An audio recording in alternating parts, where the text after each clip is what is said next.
और इस वक्त एक बड़ी खबर आ रही है।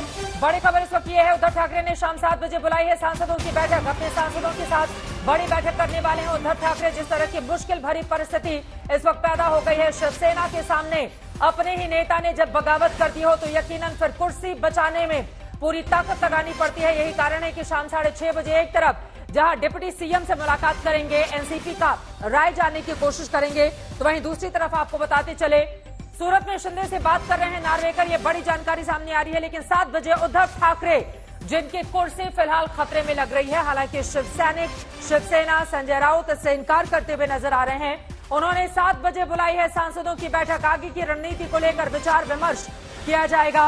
कुर्सी रहेगी या फिर चली जाएगी, आगे क्या होगा, ये बड़ा सवाल बना हुआ है। कमलेश सुतार हमारे संवाददाता जुड़ चुके हैं ज्यादा जानकारी के साथ। कमलेश, आसपास की तस्वीरें दिखाइए। 7 बजे मुलाकात का क्या होगा एजेंडा? क्या शिंदे मान नहीं रहे हैं?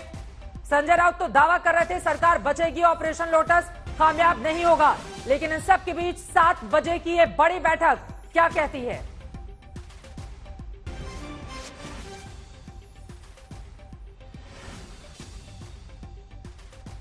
कमलेश, आवाज आ रही है क्या आपको मेरी? अपने संवाददाता जी आप कमलेश, 7 बजे की बैठक का एजेंडा विस्तार से बताएं। देखिए, उद्धव ठाकरे ने अपने पार्टी के सभी सांसदों की अहम बैठक बुलाई है। सभी सांसद इसमें मौजूद रहेंगे। अब इस बैठक का अहम एक एंगल ये भी है कि एकनाथ शिंदे के बेटे श्रीकांत शिंदे, ये खुद सांसद है कल्याण डोंबिवली संसदीय क्षेत्र से। जाहिर है उनका यहाँ पर आना नहीं होगा, इस बैठक में नहीं आएंगे। अपने पिताजी के साथ में सूरत में ऐसा बताया जा रहा है, लेकिन बाकी सभी सांसद एक साथ में रहे, इनसे बैठक की जाएगी। साथ ही साथ उसी वक्त अजीत पवार भी पहुंचेंगे उद्धव ठाकरे से मिलने, सरकार को अगर बचाना है, क्योंकि महज संकट सिर्फ शिवसेना तक सीमित नहीं है, संकट अब सरकार पर भी है। सरकार के आंकड़े किस तरह से बचाने हैं।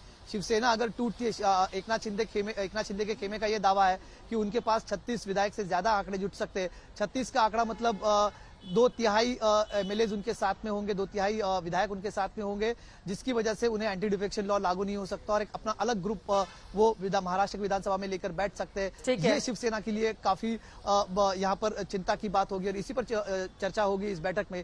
आगे की रणनीति क्या होगी, बड़े नेताओं को क्या करना है। साथ ही साथ दूसरी तरफ उद्धव ठाकरे ने चर्चा के दरवाजे भी खुले रखे। उद्धव ठाकरे के 2 दूत पहुंच चुके हैं सूरत।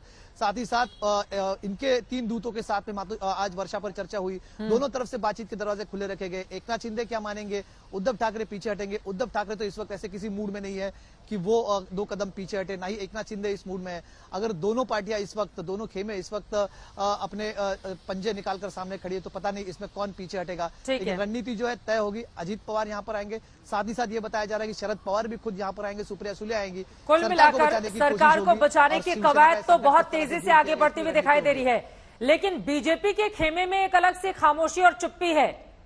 तो पुरानी गलतियों से सीख लिया गया है या अंदर ही अंदर कोई बड़ी रणनीति बन रही है? किस तरह की जानकारी इस बाबत देंगे आप कमलेश?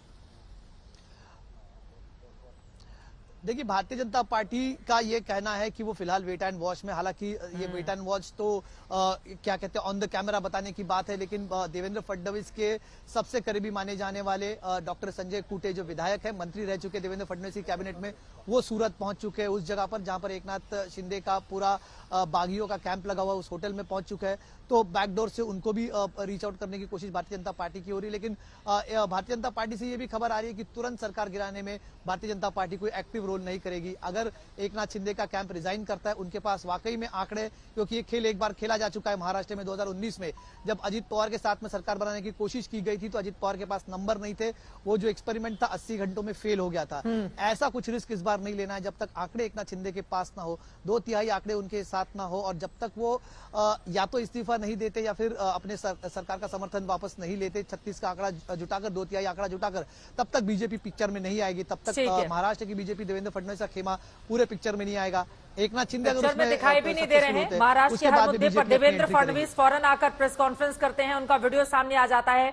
लेकिन अभी ऐसा लग रहा है कि अंदर अंदर रणनीति बनाई जा रही है और पुरानी गलतियों से सबक लेते हुए इस बार अपने कदम फूंक फूंक कर बीजेपी आगे बढ़ाना चाहती है।